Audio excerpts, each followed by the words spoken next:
correctly with the correct amount. D20 Radio, where gamers roll. www.d20radio.com.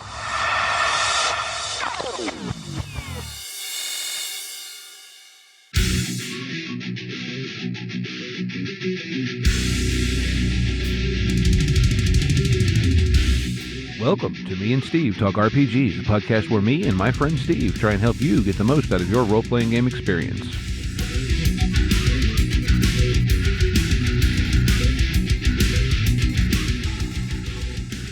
What's up, Gamer Nation? Welcome back to Me and Steve. Steve and I here again tonight, like usual, and we also have a guest. So, how are you doing, Steve? Oh, I'm doing pretty good. How are you doing, Steve? Hey, well, right side up and all that fun stuff. And like I mentioned, we do have a guest this week. And while normally we would do our little D20 network highlight before we introduce the guest, in this case, they are a member of the D20 network. So we're going to let them highlight their own program. So, Kerby, if you would like to give us a little pitch. Yeah, absolutely. So I'm Kerby. I am the co-host to Prime by Cortex. It's a podcast where we sit down and talk about the Cortex Prime RPG system. We also sit down with Cortex creators. Those are people who are working on stuff for the Cortex system. So it's going to be this sort of ecosystem where you can just create your own game and make money off of it. We've also sat down with Cam Banks himself, who wrote the game, and we've done interviews with other people from Fandom. It should be abundantly clear that we are not the official Cortex podcast, but we like Cortex a lot, and you should come check us out. We'll usually talk about different parts of the system, and then every now and then we'll even just make a system on spot and just talk about what we think should go into a game that is primed by Cortex. Cool. Yeah, I was actually, the other day, I was listening to the one with, can't remember the gentleman's last name. Dan Telfer? Yes. Yeah. Yeah, the guy that did the beta doc for Yeah, he's the narrative lead for the Tales of Exadia, which is aka the Dragon Prince from Netflix. So Cortex got their hands on that IP and they released a playtest, and he's the narrative lead for it in general. You might actually also recognize his name from some of the comedy stuff he's done on TV. He's also been a writer for Mad Magazine. Just he's done all this other stuff, so you might recognize the name from that. Yeah, and I think I didn't realize it was him, but I remember him mentioning in the interview he's also on Brian Posehn's actual play podcast. Nerd Poker, I think it was. Yeah, I believe that's what it's called. I think I listened to an episode or two a long time ago before he actually joined it. But in any case, so yeah, go check out Kirby's podcast. It's a cool show, and JT's a pretty cool dude too. Yeah, JT Demuno is my other half. Fortunately, he couldn't make it here for this recording, but it's not just me talking to the ether. It's usually him and myself just going back and forth. Yeah, much like we do here, I think, in a lot of ways, other than you don't both share the same first name, so. Not yet, not legally. Not legally. Okay. On it, yeah. You're working on okay. Oh, okay. Yeah. See, Steve, I told you people were going to try and steal our gimmick. I warned you. So,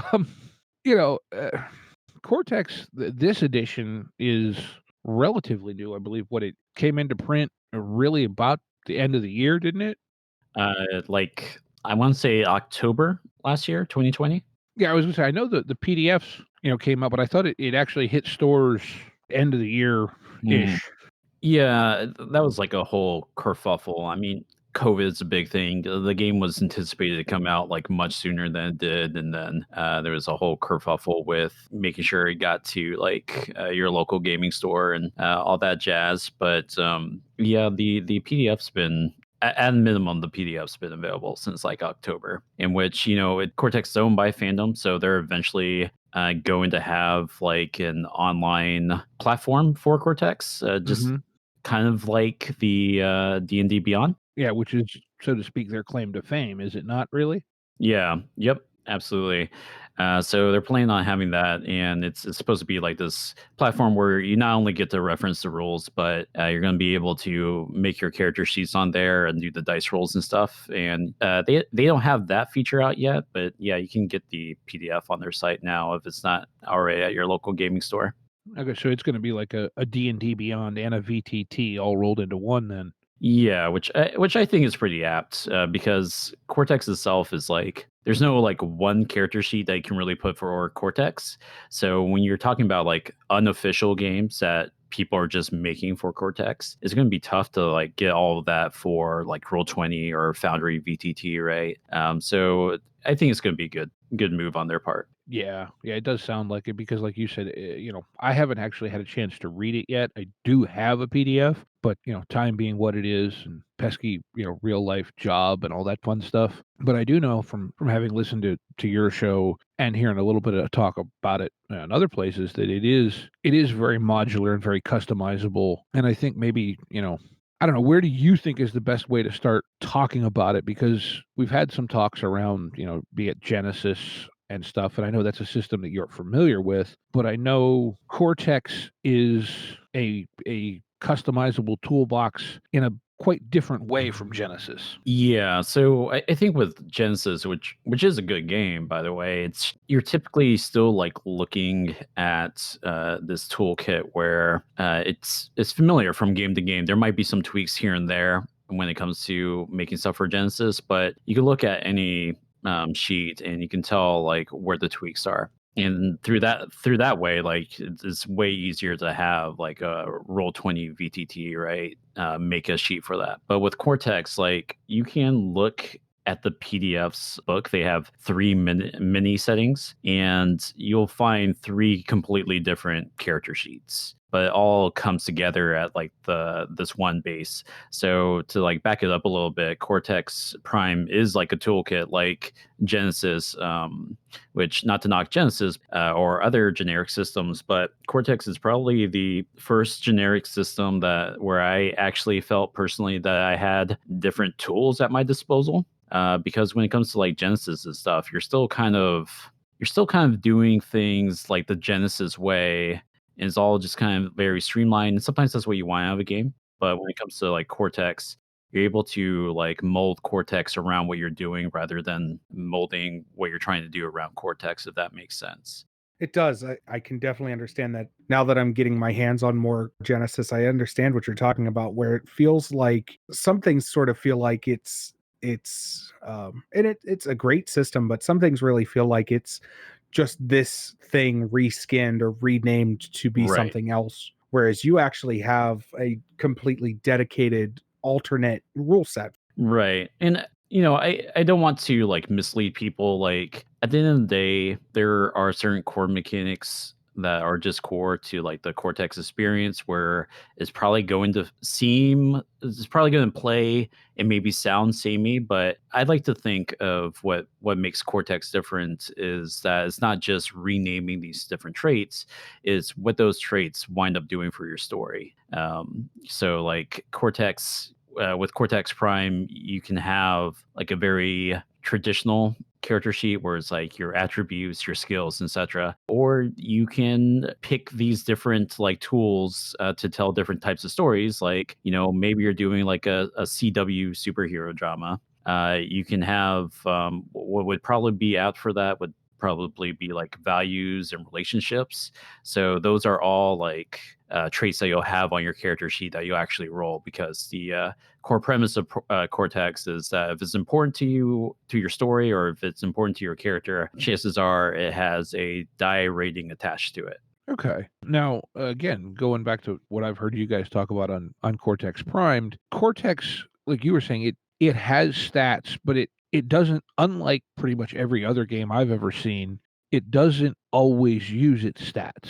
You have various different components, be it stats or values or, other assorted things that you use depending on, like you were saying, what you want the emphasis on in your story, correct? Yeah, that's one way to put it. I think basically is like, the core mechanic of Cortex Prime is building a dice pool, right? And you're building a dice pool based off these various traits that you have on your sheets for whatever is important to the situation. So, JT's not here, so I can just use him a little bit like a punching bag here. But let's say that I was trying to contest something that JT said, right? Maybe I will pick up my relationship die with JT, which might be rated at D10, because this is a system where the bigger the die, the better you are at that thing. And then maybe I'll pick up like a D8 podcasting host die, and maybe I'll pick up another die that's like a D8 social die, or maybe a D8 charm die if you want to break out further than like a generic physical, mental, social spread, right? Mhm. And then I'll roll those dice, and it all boils down to the same mechanics where you're just trying to beat the difficulty, and you might have complications that pop up if you roll ones, etc. But the dice that I chose to make that roll color the situation, and so like I think in that example, if I had picked a physical die rather than like a social die, obviously maybe I get a little handsy with JT rather than talking him through a thing.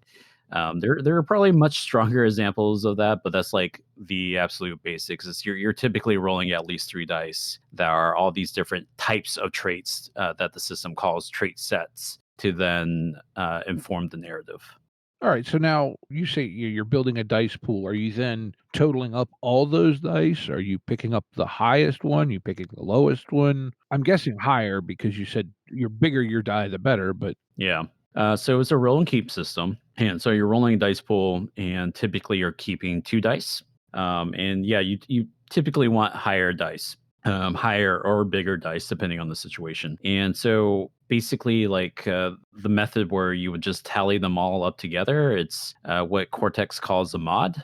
And basically that's pretty much like the kind of like heart and soul, and what makes this like so hard to like lay out like a character sheet or example situation is that it's a very modular game. That's part of their tagline. It's this multi-genre, multi-tool, modular system. And so half the things I just mentioned could easily be swapped out for other stuff. We've already talked about how you can swap out traits. So maybe you want something more in depth than just a social trait, right? Maybe you want charisma, composure, presence, or whatever have you, right? But even down to like the core mechanics, if you wanted to mod the game to count all the dice as one total rather than just keeping 2, you're allowed to do that. The other half of that is like normally you're being rolled against in order to set that difficulty, usually by the GM, or maybe it's another player that's rolling against you. But if you want to cut down the rolling, there's a mod for that. You can just have the GM declare what the difficulties are. So there's a lot of things that you can take from Cortex and kind of mix and match, and that's the kind of stuff that we talk about on the show. okay, yeah, because I'm looking at the kind of the front pages in the PDF of the book now, and it does. It says, multi-genre, modular, session-centered role-playing game, and that's seeing the session-centered thing reminded we were talking with another host from D20, Sugi, which I believe you know him. He's what the heck is the name of his show again? Squad Tactica. Yes, there we go. Just had a brain fart. But he said, he really likes Cortex. He said, but it does feel very episodic to him, which he said, is kind of a nice thing because, it does create kind of these little self-contained things where, okay, so, it suits itself to maybe somebody doesn't show up. Well, they're just not in this episode, where, like a lot of other games, well, okay, so-and-so doesn't show up. So they're coming along in a bubble because we may be half the world away by the time we start playing the next session. Yeah, and I think there's a couple things that play into that. Like, first and foremost, there's like the mechanics itself. Typically, the mechanics measures itself alongside like, okay, has this scene ended? Okay, this happens. Like maybe all the stress steps down for all the characters, right? Because they've transitioned to a new scene, or maybe the like assets that they created during gameplay is no longer relevant because they moved to a new scene. But then also, depending on what you're choosing to do in terms of like advancing your characters, they have a mod that's called like the growth pool. And essentially you're building this growth pool based off of whatever your GM tells you. It's normally like, did you take stress? Okay, you get a die for your growth pool, that kind of thing. And so where that kind of like comes back full circle is that at the end of the session, before the players leave the game, ideally, is all these characters are having a little tag scene where the players are kind of rolling for their growth pool to see if maybe they improve the skill or maybe they improve the relationship. And then they're supposed to do a little tag scene where they talk about like, oh well, it's the end of this 1930s noir thing. I'm at my office drinking some whiskey, pouring over the notes, and trying to improve my investigation skill, right? That sort of thing. So it's supposed to bring it all home to like a very episodic feel. But then additionally, like when it comes to Cortex, I personally like splitting my players up a lot in just games in general, and Cortex is not the type of game where you have to worry about like don't split the party. That's especially true when you consider that in Cortex, you could have a player who plays the bad guy, right? If you're playing Smallville, which used to be like one of the older Cortex games, you can have a player who's like Lex Luthor, right? Whereas another player is Superman. Mm-hmm. So yeah, you can absolutely slot people in and out as needed, or split them up, or not worry about like party balance because someone's missing. That's pretty cool. I like that. A thought hadn't occurred to me until you just mentioned it, where, so to speak, you could have a member of the quote unquote party, but you don't have to have your traditional party dynamic, which I think is neat, because Mm. I don't know that I've ever seen a game that really lends itself to that. I mean, you could always have the turncoat, but it generally doesn't work too well, other than more than a surprise kind of thing. Yeah, and I think like I tell a lot of people this, and a lot of people are rightfully wary of what does PvP look like, right? Especially if you come from like a traditional like D&D background, right? Because in D&D, which is I think is okay system, but it's ultimately a game where you create a character who's largely geared toward fighting. And you're playing around with other characters who are also geared toward fighting, but might be better at fighting than you. Like, why would the cleric get into any like sort of interpersonal problems with the neutral evil barbarian who just did the bad thing, right? Player wise, right? So when like the natural thing to fall back on is fighting, but with Cortex, like you have all these different tools that basically gets funneled in a way toward a simple like conflict resolution that does allow for one good role playing. You can have two players where one's Darth Vader and the other one's Luke, and they're duking it out, but also role playing through that conversation of like join me, etc. Right? While not having to worry about like, well, he's this class, so Darth Vader's just gonna win automatically, if that makes sense.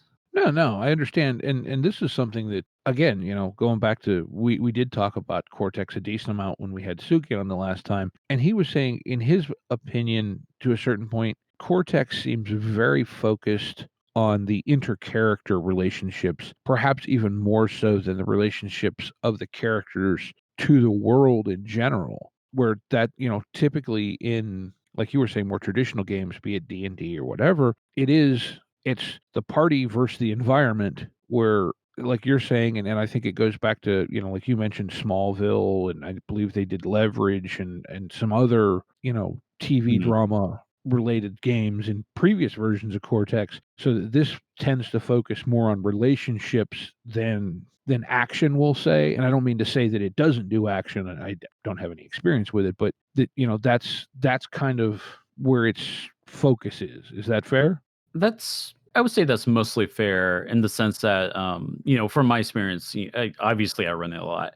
It can do just your regular action. It all kind of depends on how you build the game. But I think in terms of like what's making Cortex shine over other generic systems, or even over like the system that you're already using for a thing, right? Is that interpersonal relationship that you can potentially have in the game. If you don't want it to be front and center, you don't have to be, but it all depends on like what your build is for that given Cortex game. You've already mentioned a couple where like Cortex has done like the heist type of game. That one didn't really delve into relationships too much from what I remember of it. But it's done Smallville, which is obviously like a soap opera, right? But on that same note, it's also done Marvel Heroics, which is probably the most well-known Cortex game, I would say, while also still doing Firefly, which, Firefly didn't necessarily delve into relationships as a mechanic. But, you might be asking, like, outside of, like, the role play, what encourages a player to do that interpersonal role playing, right? And, that's some of the mechanics. If you have, like, a relationship dice, or if you have say the growth pool, where the only way you can add dice to the growth pool is by taking stress, then you're going to have players who are going to take that moment where they're like, they just slayed the dragon, saved the villagers, and maybe they're sitting down by the fire, and they're going to be like, well, we're close to the end of the session. It didn't take that much stress. I know what I'll do. I'll heckle the rogue PC for stealing from the peasants' houses while they were evacuated from the city. And so they'll get into a contest with one another, role playing that out and doing some dice rolling. And yeah, maybe they both walk away with not only stress that will help them improve their skills, but also just some really good role playing. I really like what I'm hearing about this, because I think one of the things that sort of gets missed in social interactions in RPGs is when you butt heads with somebody, when you don't agree with somebody necessarily all the time. I think what happens a lot of the time is you see social interactions in RPGs where people want to just, oh yeah, I agree with what they're saying, and maybe morally they object, but they're just agreeing because the system to like Dungeons and Dragons is a perfect example. The system to do a disagreement would be two opposed constitution or charisma checks, and that's just awkward all across the board. And I do actually like what I'm hearing as far as being able to do player versus player opposed checks and it not being a mess or awkward.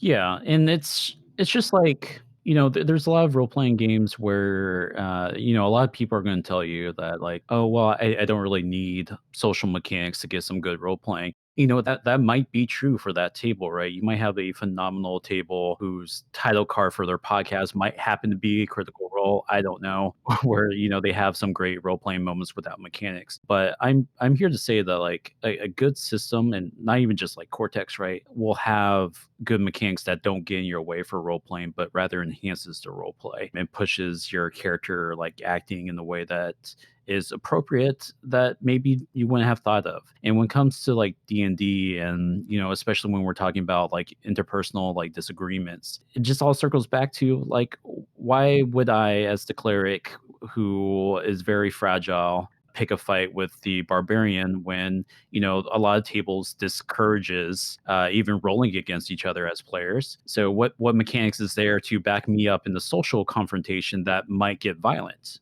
And I mean, the answer is, unless you're homebrewing something or maybe taking the influence system from Pathfinder 2nd Edition, the answer is there's no mechanical incentive, right? There's a school of thought in game design, too, that if you want something to matter in your system, you need to make rules for it. And look, both Steve and I play Dungeons and Dragons and run it and have fun with it, but it's also, I don't think, either of our go-to system, if you will. It's sort of like that one that, well, okay, we have friends, they want to play something and they'll play D&D, so we're playing D&D. But, I've said before, D&D wants to claim that they have these three pillars, of combat, social, and exploration. And I've said, yeah, they have three pillars. You have, a highway overpass pillar that's combat. You have a telephone pole that's social, and a 2x4 leaned up against it that's exploration. Yeah. Yes, they're all technically pillars, but that doesn't mean that they're equal. Absolutely. I mean, again, like, I'm not knocking D&D. I don't want to yuck someone's yum on D&D, but it's a good punching bag. I mean, I'm punching up when I talk about D&D. I feel because they're the top dog in gaming right now, right? But you have a book that is geared toward creating character that's most of your options there are geared toward combat. You have a second book that is about fighting stuff with your combative abilities, and then you have a third book that hardly anyone reads, the DMG.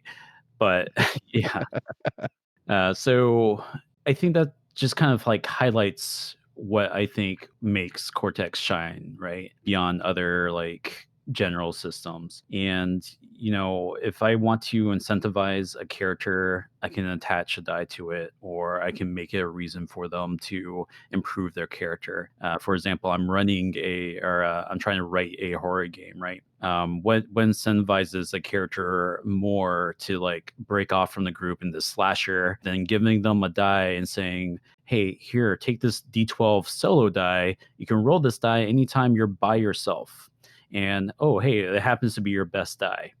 So, players will typically try to put themselves in situations where they can roll better, right? In general.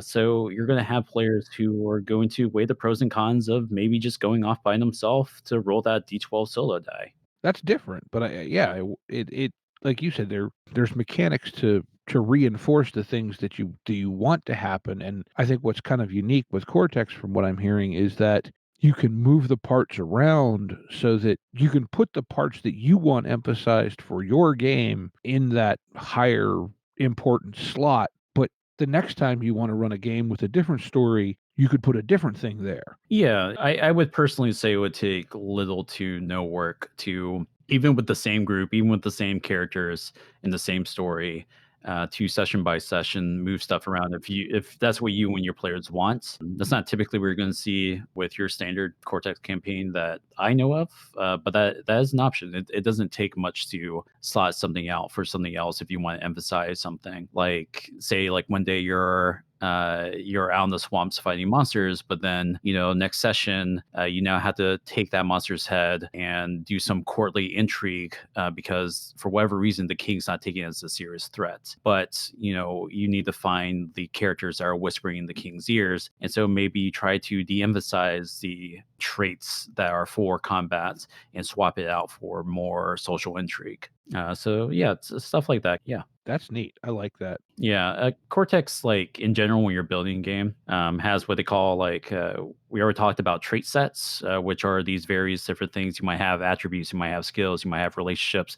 Those three are three different trait sets. But when you're building a game, you're trying to also center around at least 3, maybe 4 prime sets. And prime sets are the dice that you have to roll every session or every time you pick up the dice to roll. And so, as you can imagine, there's a big difference between having to roll a relationship die every time you pick up the dice or having it just be an option on the sheet to maybe roll. So that's another way that like Cortex lets you emphasize like what's important to your specific Cortex build.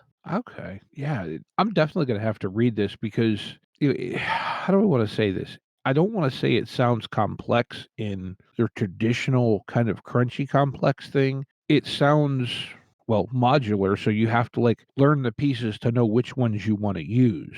Yeah, I would say like, crunch wise on a scale of 1 to 10, Cortex can swing depending on what the build is. It can, I would say, like at a minimum, straight out the box, simplest Cortex game is probably 3 on the crunch scale. You can get up there to like 7, 7.5 in crunch, depending on how you're building your game. So you can always just take it slow. And I will note to listeners that the Prime Handbook is, it obviously has the mechanics there for players to learn. It is by and large definitely for the GM looking to build their own setting. So it might be overwhelming if you're a player who's just trying to figure out how it works, and then you get halfway through it and you're like, wait, that was an optional thing. I think it's easier for GMs to just tell their players, these are the ingredients I'm using for this Cortex build. These are the pages they can find it in the rulebook.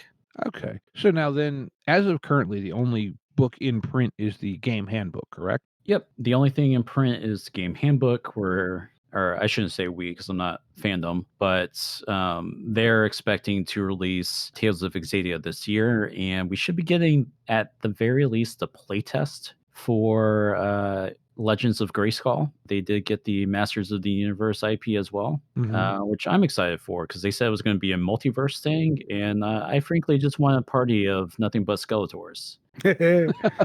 I you know what? That sounds like such a cool campaign setting. I would love to play in that.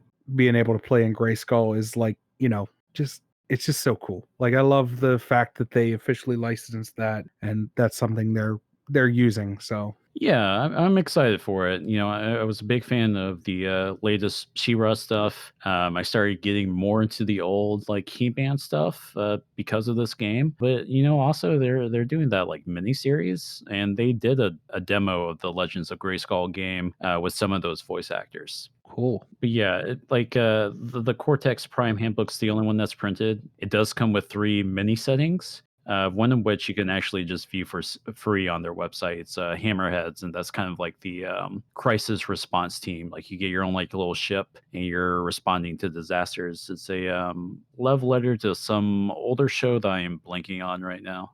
Yeah, it was Thunderbirds, Yeah, the old Yes. marionette show. Yeah. Yeah, I thought that's what it was, but I didn't want to open my mouth until I'd confirmed it. But yeah, that's a cool setting too. I really like how it seems like this could do very episodic very easily, and also at the same time, if you really wanted to, you would have no issues and it wouldn't fight you to do long running narrative. And I like how flexible it seems the system is. Yeah, like right now on our show, JT and I did a mini series, which was just a very like generic sword and sorcery type thing, inspired by like Conan, a little bit of Black Company, etc. And we recorded that over 3 sessions, and we're chopping up in episodes. And I mean that's could have easily just been a longer running narrative, no problem. I think when it comes to like Cortex and like doing episodic or not, because some people don't like episodic. I'm here to assure you that you can do like a long running thing. It kind of just depends on, I would say, how you're building, like what options you're picking for improving characters, because they give you a few different options. I've mentioned the growth pool before, but you can also just say that every session just counts as 1 XP if you want. They have like a milestone way of doing it where you get XP for doing certain things. So there's a lot of options there, and anything in the book is kind of sort of just a suggestion. You can always create new things over at the Cortex Discord. They're always doing something new. okay. I did want to ask you about that because you had mentioned the growth pool and what. I was curious because clearly, based on everything I'm seeing, this is not a traditional class-based system. It seems like it's very much kind of a not even an archetype or even really a skill-based. It clearly very much depends on what you build when you set up the game as the GM. Mm. But I was curious as to how it handles character advancement. Well, to circle back a little bit, yeah, it's a classless game, right? They offer an option for GMs who are building their games to like let players build their characters from scratch based off the notes that the GM provides them. Take this many dice in this, et cetera, et cetera. They also offer the ability to actually do archetypes, but even then, you're never like beholden to a single archetype, even if that's what your game's doing, unless you're specifically trying to like homebrew your game to do that, right? So you can have an archetype that's warrior, cleric, etc., that has like all this prepackaged stuff, but then your characters can spring from there. And there's no like, it's not like say Pathfinder second edition where there's like all these different buckets of feats. You can only grab from this bucket of feats if you're A, B, and C, right? With Cortex, if it makes sense for your character growth, typically, unless you and the other players talked about it, you're free to just grow however you want your character to grow. Another note there is that one of the potential trait sets that you can get are basically what they call roles. That's ROLES. And they have that in leverage, whereas like the different roles that you might have for a heist team. But if you were doing like a high fantasy game, you can write down that the roles are fighter, wizard, rogue, and you can have more roles from there. And so a given player might have like a D10 fighter die. That's what they're really good at, but like a D6 wizard die. So they can maybe cast some cantrips. And, you might say that like in order to get better at being a wizard, you have to drop down from your D10 fighter die in order to improve the D6 wizard die. That's what Cortex calls like fixed steps. Where in order to get better at one thing, you have to drop down another thing. You normally see that with like the more like abstract traits, but you can absolutely do that for roles. And you're free to also add specialties and skills to these games as well. It's not all just abstract stuff. You can have the traditional like skill list and something like hard coded, like I am good at hacking, I am good at slashing, etc. Yeah, I'm getting the sense that if there's one thing Cortex might not be great for, it's what are we going to play tonight? Oh, let's play Cortex. It does require more work going in than, well, again, because it's the touch point, say D&D, where, oh, okay, yeah, well, it doesn't take a whole lot of work to make a cave filled with goblins, and everyone makes characters and we go beat up the goblins. Mm. Doesn't seem like Cortex. That's just not what it's built for. And I'm not saying that that's a bad thing. It's just that different games are built to do different things. Well, I would be remiss if I didn't mention like the good work that people have been doing in the Discord for Cortex specifically, and that's we have at least one person who's the moderator, Angel, who has like this Cortex build called Shuffle, where you can just build a Cortex game off the cuff. If I'm not mistaken, I haven't had a chance to try that yet, but then we've been doing these pickup games on Friday nights and Saturdays. I haven't been able to attend a lot of them, but one of the Discord users over there, Nate, and I believe more of them do it. They'll basically just show up for a pickup game, talk about what kind of game they want to do, and they'll typically be rolling dice in like half an hour. Oh, wow. Yeah, because the thing to remember is like, your Cortex build doesn't have to be super complex for you to have fun. You can start with a very simple build for your Cortex games. Maybe you just tell the table that, okay, we're going to play with attributes and skills and just go from there. And we're going to use the suggested list of skills from the Cortex Prime handbook. And it's like maybe halfway through the thing, you'd be like, we're really kind of leaning into soap opera. Let's do relationship dice, and you can add from there. So you can do like a pickup game. It does require at least one person, but ideally more people to be familiar with what Cortex has as options to make it go even faster. But yeah, you can do pickup games. Fair. Yeah, look, I'm just looking at the table of contents and reading all the things, and it's like, yeah, it feels like, and again, I'm not trying to say this is a bad thing. It feels like it's intended to be a kit to make the game you want out of, as opposed to here's a game, this is how you play it. And I think that's a good thing.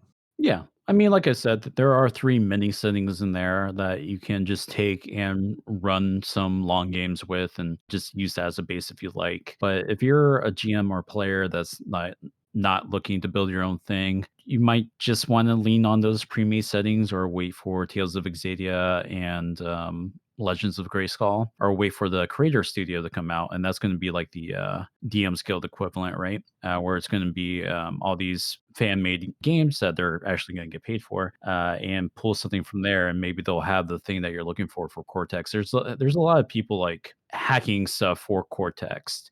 And we do like routine game jams where we're just making new games in like 10-12 days. So even if you yourself don't want to like build a thing, chances are someone else out there has either already built the thing, or is doing it. And I will say, for those who are like, well, I do want to make a thing, but if someone's already done it, why should I do it? And I'm here to tell you that there's no 2 ways to make a game, in my opinion. Like, for example, I've done several Star Wars games with Cortex. I have not made it the same way every time that I've ran it, and it's worked fine. Because frankly, I wouldn't build a Cortex game the same way for the Mandalorian like I would for the like original trilogy, for example. To Mhm. me, those deserve 2 different builds. Yeah, I can see what you're saying there. And I think that's the strength of this, as I'm hearing it described, is that you make the game do what you need it to, not figure out how to do what you want to within the game. Yeah. I know that that's kind of an awkward way to say it, but it's Yeah, I think the most elegant way that I've heard it said was from King Banks himself, where he says, Cortex is the system that you wrap around an IP or setting rather than wrapping the setting around an IP. To kind of circle back to like D&D 5e, there's so many hacks for it, right? You have Star Wars 5e, et cetera, et cetera. But like, how many of those settings are you just kind of shoehorning into the D&D infrastructure? D&D, from what I've seen of hacks and such, doesn't do a great job of wrapping itself around a given IP. Like, I couldn't run a sitcom like New Girls or Seinfeld or whatever have you using D&D, but I could with Cortex. While at the same time, I could also do Indiana Jones stuff and Star Wars and a Harry Potter knockoff.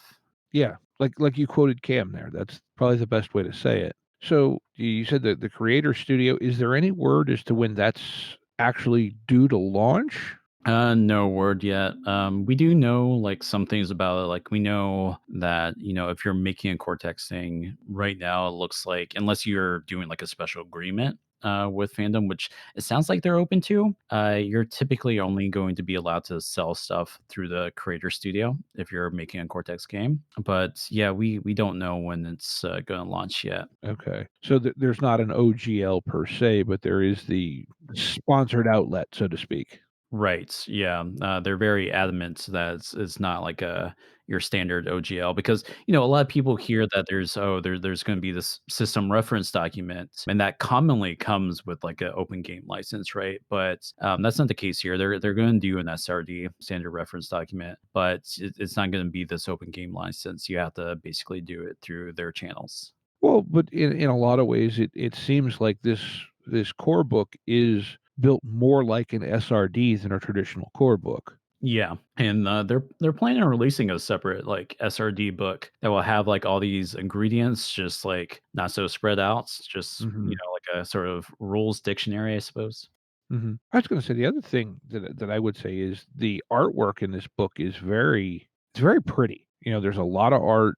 It's very stylized and well decorated, but not to the point where you get some books where it's hard to read because they made an art book and put an RPG in it. Now this is it all serves the purpose of the book, which is to show you this game, but it's still very very pretty, very nice, thematic, really neat stuff.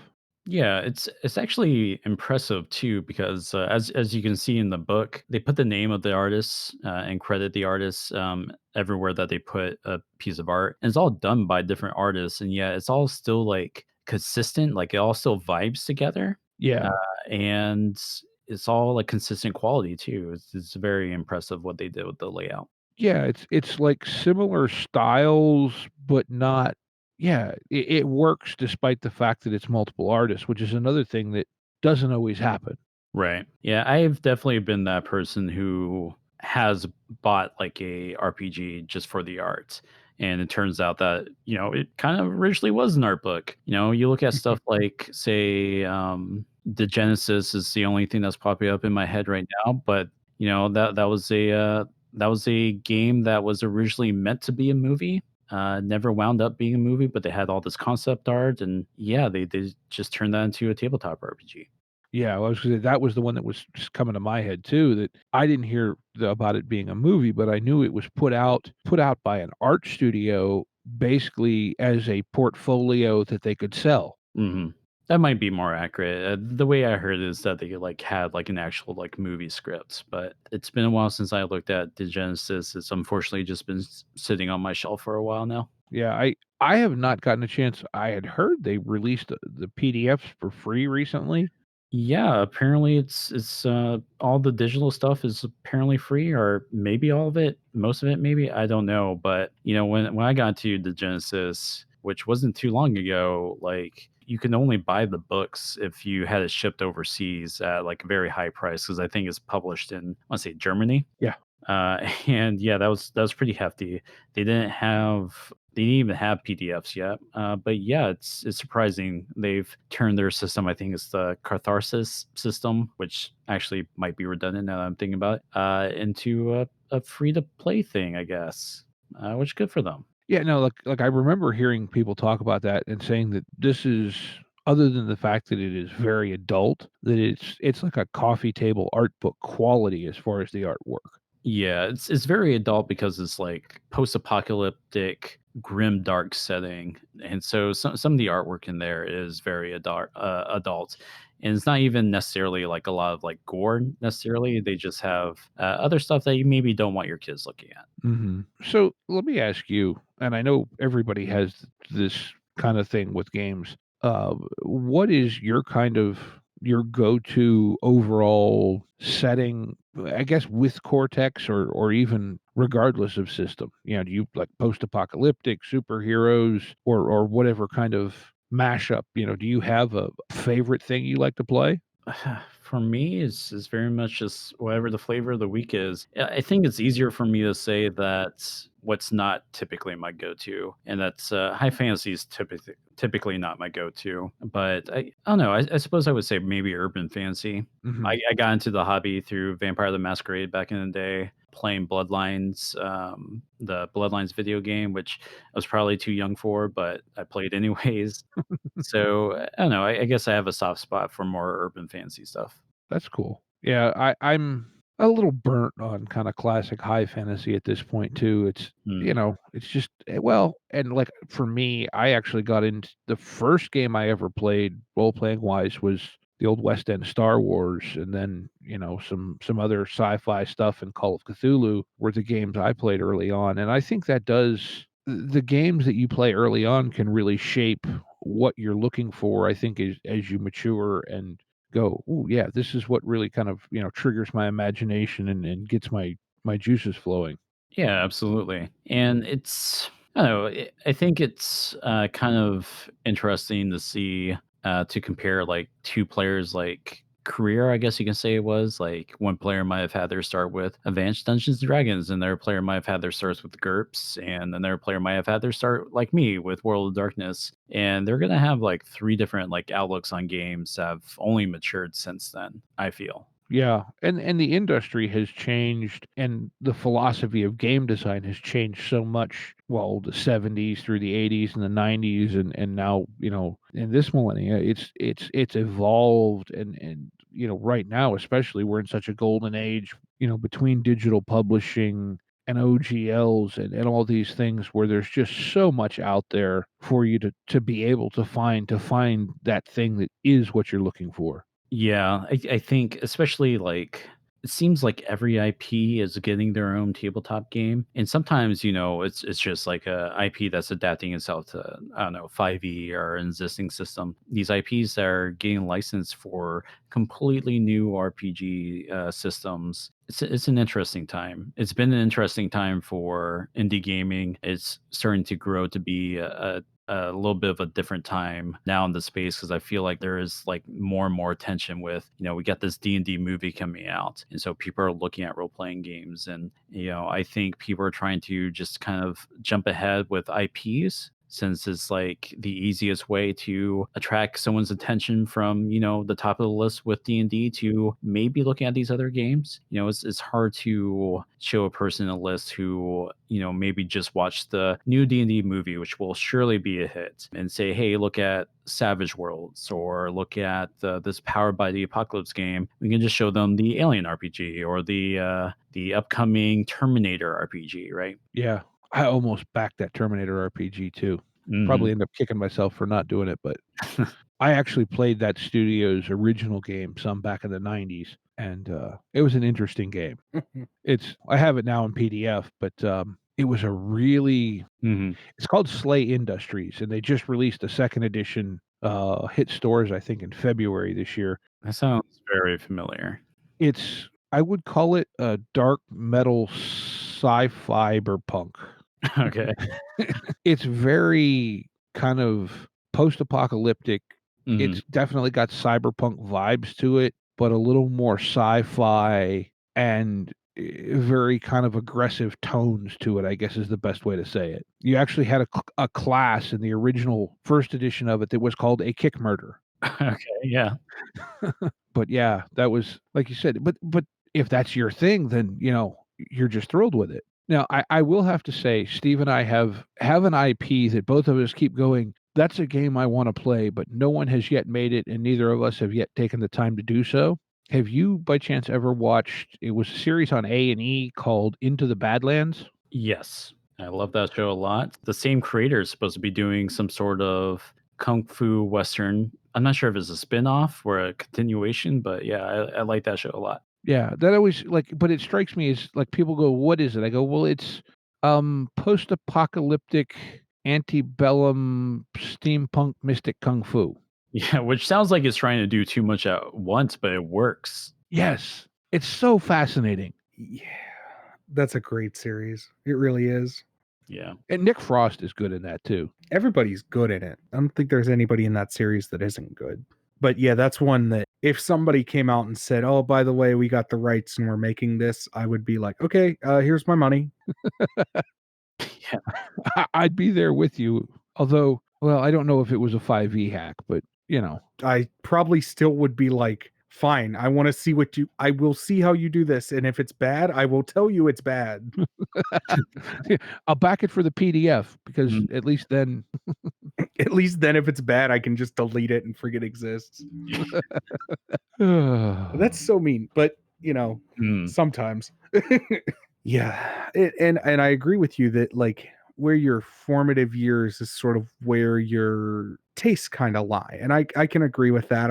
I know for myself, I was always obsessed with like sci-fi movies and more cyberpunk and stuff like that. And that's why I've been attracted to Cyberpunk 2020. That's what got me really started into games that aren't D&D. And I know when I look at games, that's like where my brain always goes to is like, oh, something like this or something more cyberpunk or something more futuristic or just interesting stuff like that. That's always where I'm interested in. Well, I think too, though, because television and film and even books to a lesser extent now, but it's such a prevalent thing in our culture that it's a touch point that you can go, well, it's like this thing, and like Kirby said, it's also, ooh, I saw that show, I liked it. What's this book? Right. Yeah, absolutely. I mean, it's fair, right? Because it's like, you can go on, say, Reddit, RPG subreddit, and there's always someone asking, even for some of the like most obscure stuff, what RPG can do this thing? Oh, I speaking of that, I sent you a TikTok a while ago, Steve, that was like, what RPG can do this thing? And it was a million comments like, oh, we'll just play it in this. And oh, I can't remember what the exact John Wick. Yeah, John Wick. What could do John Wick well? And then it was like somebody commented like just ridiculous stuff just constantly, and I was like, yeah, that sounds about right for that Reddit thread. That's typically how that goes, is you'll get people that are like, I'll just play it in D&D. No, I don't, but it doesn't do it right. Just do it. Well, but like, Cortex, you can pick the pieces that you need to make it do what you want. Yeah, I really do like that about Cortex. That's what draws me to generic systems in general, is rather than being railroaded into I have to use the pieces that you're telling me I have to use, I can build my own and pick and choose what I want to use as far as my rule set or my setting or stuff along those lines. Yeah, it becomes a little interesting with Cortex. It's interesting. It's like I don't know if either of you have gotten a tattoo, but if you've ever gotten a tattoo, dear listener, and you got your first tattoo, and assuming that you enjoyed the experience, you start looking at the world a little differently because you're like, look at this weird thing on this corner of the street. That looks like it would be a cool tattoo. Or oh, this looks like great artwork. This would be a cool tattoo. You start looking at that like with Cortex, oh, this would be a great game. Or you're watching this TV show, it's like, oh, I could see how I could do that in Cortex. And, you just kind of start building off of that because you're just finding the inspiration everywhere. Yeah, I do that with RPGs in general. I go, ooh, I want to do that in a game. What game can I use for that? What's going to take me the least amount of work? That's the next question. Yeah. What's going to take me the least amount of work? Yeah. It's interesting because all these different generic systems require like different types of work. I feel like they're all almost the same like amount of work. It's just different work, right? Genesis, I feel like if someone that hasn't already done like a list of equipment and weapons for the setting that you're thinking in your head, you have to do that yourself. You might have to also write what are they called, talents? Yeah, talent. Yeah, you might have to write custom talents that are more apt for your setting, stuff like that.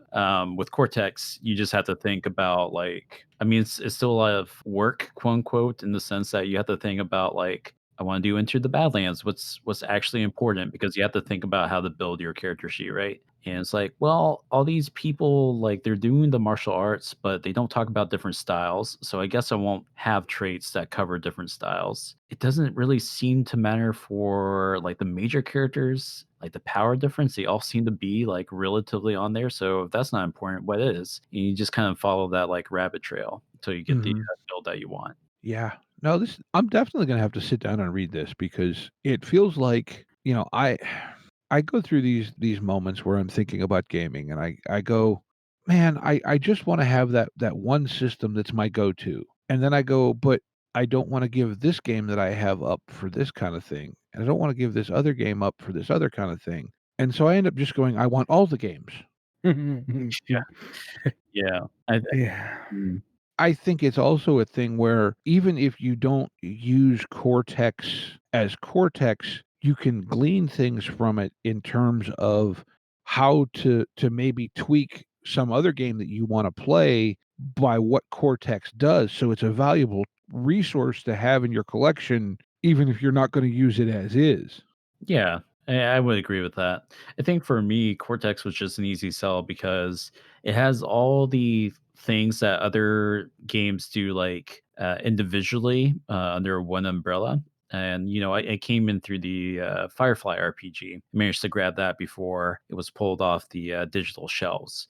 And that's one problem I should note is all the stuff that belonged to what was it, Margaret Vice Productions or publication, I forget. I think it was Productions. Yeah, those were all pulled because Fandom didn't get all of that. So those are all pulled. You can't get that off of drive-through, right? You have to buy it secondhand. But I got lucky. I got Firefly, and even before I knew it was even going to be like a generic system, it was an easy sell for me because I had all these different parts that I do like from these different games. Had dice pool mechanics. I prefer dice pools. It has the mechanic where you're better at a thing if you have a bigger die in a thing. I love that in the game. Has the effect die, which is kind of like effect from Blades in the Dark. And I love that about Blades in the Dark. It also has like roll to keep mechanics, and I definitely prefer that. It had that all under one umbrella, so it was easy for me to get into it. Mm-hmm. And then they turned around and said, "Oh, this is going to be a toolkit system with its own book now." And it's like perfect. I came in at the perfect time. Yeah, and like I said, yeah, I think it looks like it's a if you want to have that one game system that is your go-to for everything, it looks like a really, really good choice for that. Yeah. You also start comparing it to games that you already own. Like I've used it to run Vampire the Masquerade, for example, and I would actually argue that it does some of the stuff that Vampire the Masquerade wants to do better than like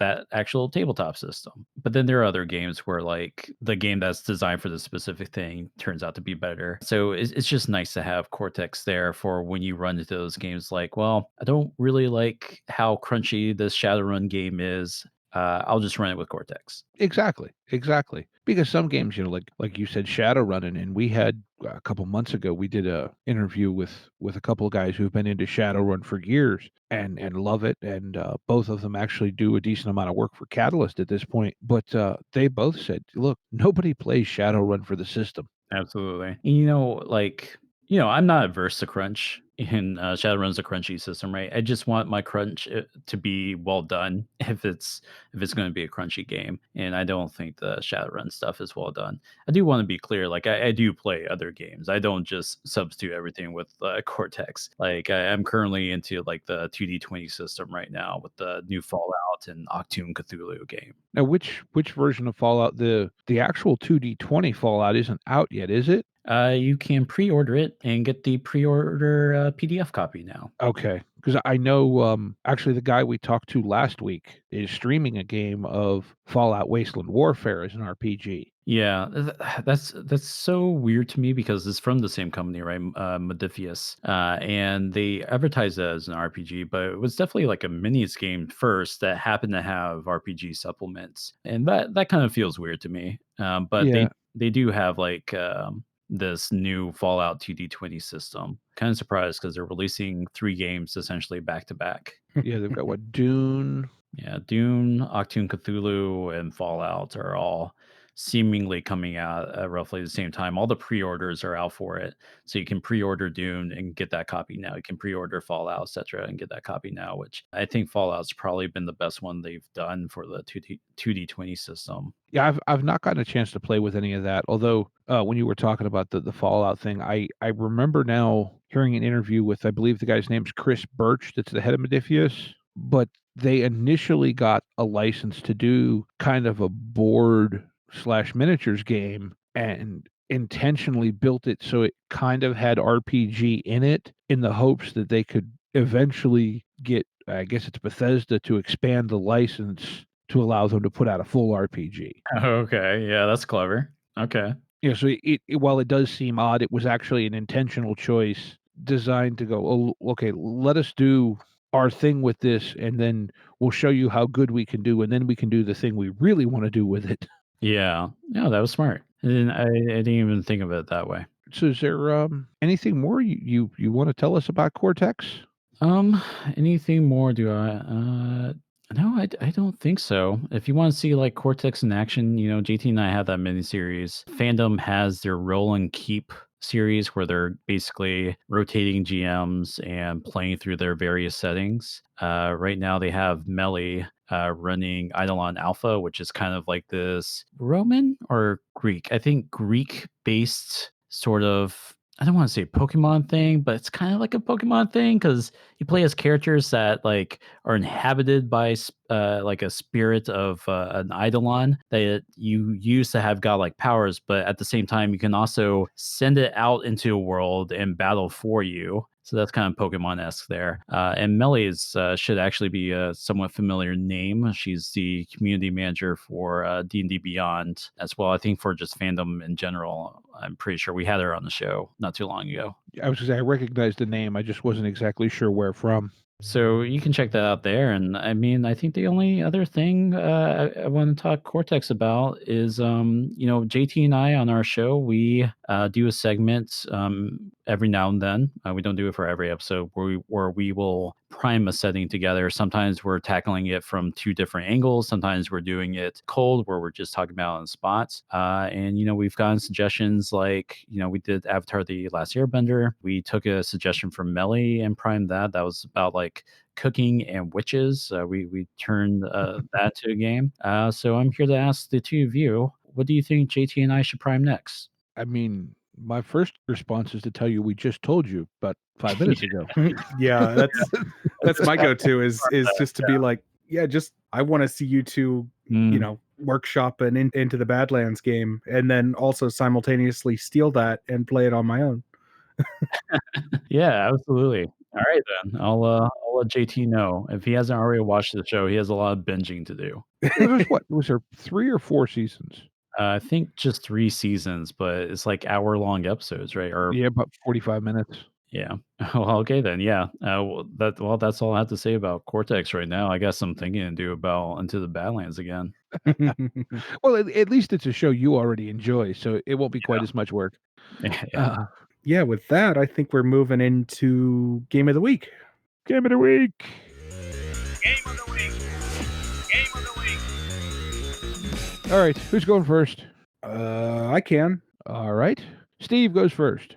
All right, Steve goes first. Steve has a game. I don't think we've talked about it. I'm not sure. I can't think that we've talked about this game. It's a game called Never Going Home, and it is by Wet Ink Games. It is a like weird magical World War I game where like the way they describe it is the veil between worlds like opened up, and so magic now exists in the normal world, but it's also set during World War One, and they describe it as sort of a horror game, and I can buy that. It's a really weird, really cool setting that I look at it and it just looks so cool. And this is up my alley. It's a 2020 Annie Award winner for best art.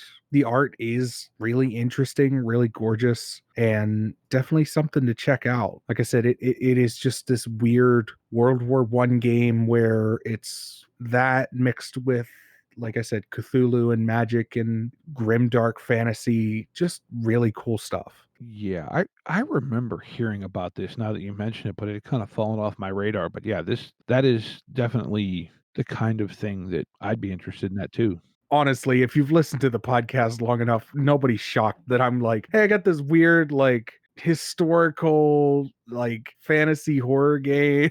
But yeah, that's on my list as definitely something to pick up and get checked out. It's currently $10 for the PDF on drive-through. You can get the book and the PDF for $20, which is really not a bad deal at all. So yeah, it looks like there's a handful of supplements out there for it too that are all $10 or under. Yeah, looking at that too, there were a bunch of other supplements and things to purchase along with that. So if you like a game that has support, it's definitely got some pretty interesting support, and it seems like a really interesting role-playing game. Alrighty then. Kerby, would you like to go next, or would you like me to? I'll go next. So my game, probably mispronouncing the title here, is Jianxi Blood in the Banquet Hall. I probably mispronounced the name, but it's a Chinese vampire. And this is a role playing game that also like intakes some elements of board game design. I haven't had a chance to read through all the books, but I backed it on Kickstarter and rediscovered it in my inbox recently. But basically, it's this storytelling game where you play as a Chinese family trying to make a living in, I want to say, 1920s or maybe 30s America in Chinatowns. And essentially, by day you're running your restaurants, but at night you have to protect yourself and others from the dreaded Jiangxi, the hopping vampires, right? Oh, that's so cool. Yeah, and so it is primarily about storytelling. It's not really about the combats, although they do have combat mechanics. It's pretty light and limited. It's more about the horror, or if you want, comedy of the storytelling. I got the PDF thing of this. I really want to go back and perhaps just get the like box set, because it does kind of center around a board and mechanics like you are playing a board game, but at the same time you're doing some role playing, right? And yeah, I'm still reading through that, so I don't have a whole lot to say. But yeah, that's Jiangxi, Blood in the Banquet Hall, and you might have heard of it if you listen to like the Asians Represent podcast. Is actually designed by Asian creators, which is a big deal to me personally. And yeah, I think it's an interesting experience that you can have, even if you just play like the one time, because there's a lot of support there for what was it like for them back in the 20s or 30s, and what did they have to deal with. And then you also get introduced to some of the like actual lore of the situation. I want to say I heard about this actually on an episode of Russ Morrissey's podcast that he interviewed. I want to say Banana Chan about it. The one, I think she's the primary author. Yeah, it's her and one other person whose name I'm unfortunately blanking on right now. But Banana Chan, I believe, is the primary author. Hopefully, not downplaying the other person's work. Yeah, well, in the authors and the drive-through listing, there's 7 or 8 people listed as authors. Yeah, I think they took a lot of people in.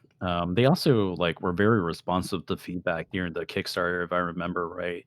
Someone had pointed out like a problematic element in, I think, artwork, and they worked to fix that. And yeah, I suspect it's going to be a really delightful game when I finally get to the table. I think this is the type of game that I want to play in person, which is not a thing I say too often. I do like playing online. I'm not averse to playing online, but this seems like more of a game, especially with the board game elements, that I would want to do in person. Yeah, I remember hearing about it and going, it sounds pretty darn interesting. Yeah, I was not aware of it, and now it is definitely on my list. What do you got, Steve? Well, I'm going to kind of cheat. It's a game we've actually talked about a decent amount on the podcast, although it has never made it to Game of the Week.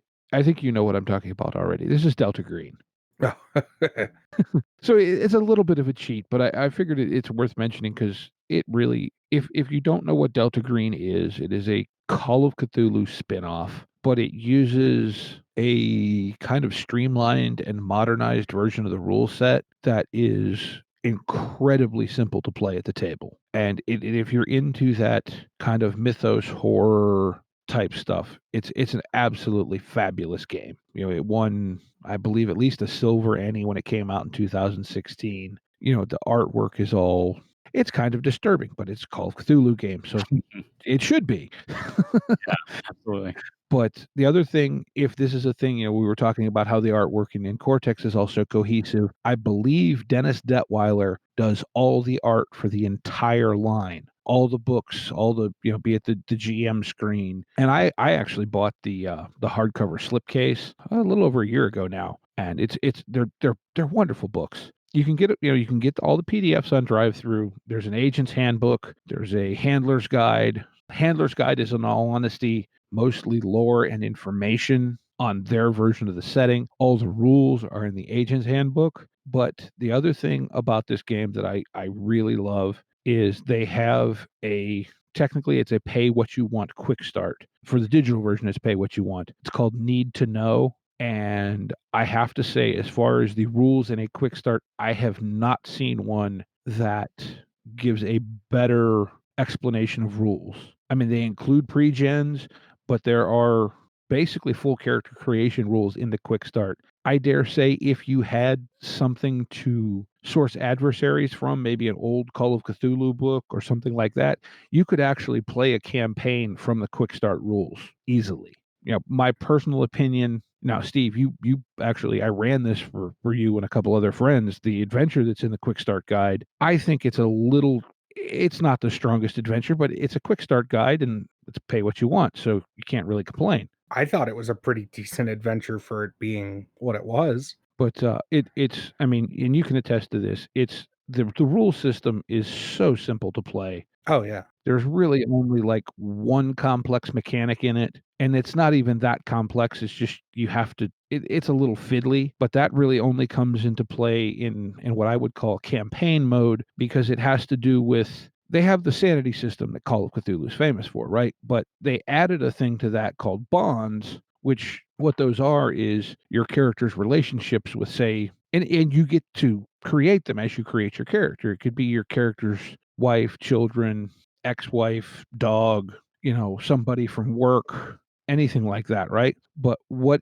this mechanic allows you to do is, in cases of rather traumatic sanity loss, you can negate some of that sanity loss by taking a hit on these bonds. And so in a lot of ways, the overarching story of the game in campaign play is actually you watching the toll that going and trying to keep all these bad things at bay is taking on your agent in everyday life. Which, again, it's probably not a game for everyone, but if you like that modern horror Cthulhu mythos, it's a really, really solid take on that. That bond mechanic a lot, just from the sounds of things. I haven't gotten a chance to check the game out, but it's an interesting cross dynamic there, because normally, like with games that do sanity loss, right, it's unfortunately like very generic for such like a real life sensitive topic, right? And I feel like some of these games don't always capture it. They just think, oh, it's cosmic horror, let's just have a generic thing put in place. But the bond thing sounds like it's really going to highlight some stuff that I would be down for exploring. Yeah, and I believe, and I actually, well, okay, I'll give you an idea. My views on the quality of the quick start. I downloaded it, and then I bought it in physical because I found the version that came with the GM screen. Mm. So I have multiple copies of the quick start, in addition to the 2-volume slipcase with the agent's handbook and the handler's guide. And I also bought one of their books with like half a dozen scenarios in it, because writing horror scenarios is a little bit daunting in a lot of ways. And so I figured, if nothing else, they were good things to look at and kind of dissect and learn from. Yeah, it sounds like a very generous quick start too, if you're saying that you can practically just run a campaign with it.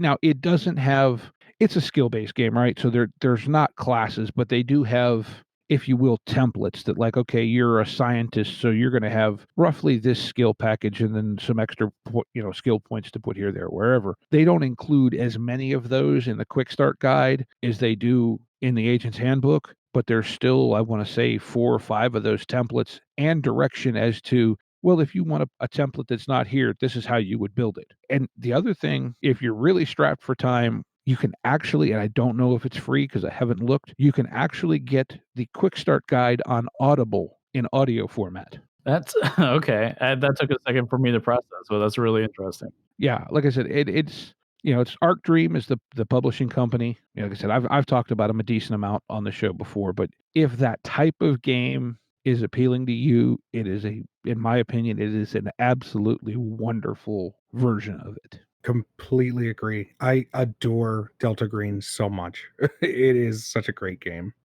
Base mechanic is the D100 roll under, that if you've ever played Call of Cthulhu, it's okay, there's a number on the page, I need to roll dice and get underneath it. Almost no math involved in gameplay. So yeah, it's a really, really solid game. So I guess then that sounds like that wraps that. Kerby, do you have any further links, anything like that you'd like to give people where they can find Prime by Cortex, or I know you mentioned a lot of different Discords and so forth. Yeah. Oh man, I wish JT was here. He's usually really great about that stuff. I'm really bad about like self promoting. But yeah, you can find us on like Facebook and Twitter. We're typically slash primed by Cortex. We also are on the D20 radio server as well. I think JT is a moderator or maybe even the admin. I don't know. He seems like he's everywhere. And yeah, we're both active on the Cortex RPG Discord, which, you know, if you want a link to that, if you find our podcast, you can find in the show notes there. And keep in mind, like, again, we're not sponsored by Fandom. We're not even admins or moderators for that server either. We're just super active on there. So you can find us there too. Fair enough. I'll tell you what. I'll pester JT and make him send me the links, since he had the nerve to be busy when I asked him with like 3 hours notice if he wanted to come do the show. Let's just call him up right now. He can just do it over the phone. All right. Well, I think with that, then our stuff, you know, we're on Twitter and Facebook and all those Discord. fun. Yeah, we have the Discord and the links for all that. We put in the show notes as well. And like I said, we'll put all the links for Prime by Cortex and so forth down there as well this week. I guess with that, you know, thanks for taking the time to come chat with us, Kerby, especially on short notice. Yeah, especially on such short notice. Thank you so much for coming on and talking to us about Cortex and a system that neither of us have really touched, but have been wanting to for a while. And yeah, we do really appreciate it. Yeah, thanks for having me on. You know, I'm always eager to talk Cortex. I was waiting by the phone practically when you contacted me, so that's perfect. You know, if you want to hire me to talk Cortex at your birthday, your wedding, whatever have you, just let me know. I just imagine you have a big red phone, like the old Batman series where it was a big red phone, or like Powerpuff Girls, where you're just like waiting by it and it rings. It's like, want to talk about Cortex? All right, I'm here. Got the pager too, so just hit me up. All right, we'll right. get those numbers from JT too. And one other thing we wanted to bring up, there's an initiative starting on the Genesis Community Discord for some assorted one-shots that are going to be recorded for probably actual play broadcast somewhere. We're not exactly sure, nor is they exactly where they're going to be broadcast. And the first session of that's going to be April 18th, 2021, with more sessions, etc., to be posted. So if you're interested in that, go check out the Genesis Community Discord. We'll put the link down in the show notes, and check the announcements channel. It's where you'll find most of the information. Well, with that, we do want to thank everybody for listening, and we do want to remind each other to be kind to one another and get out there and play some RPGs. Yep. Intro and outro music by the band 12 Noon. You can email us at meandsteverpg@gmail.com. You can also find us at facebook.com/meandsteverpg. Thank you, and be kind to each other.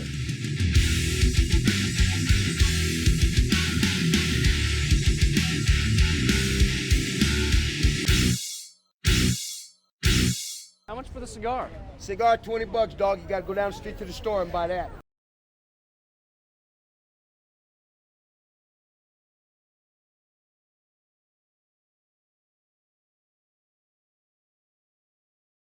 JT, do you want to go next, or would you like me to?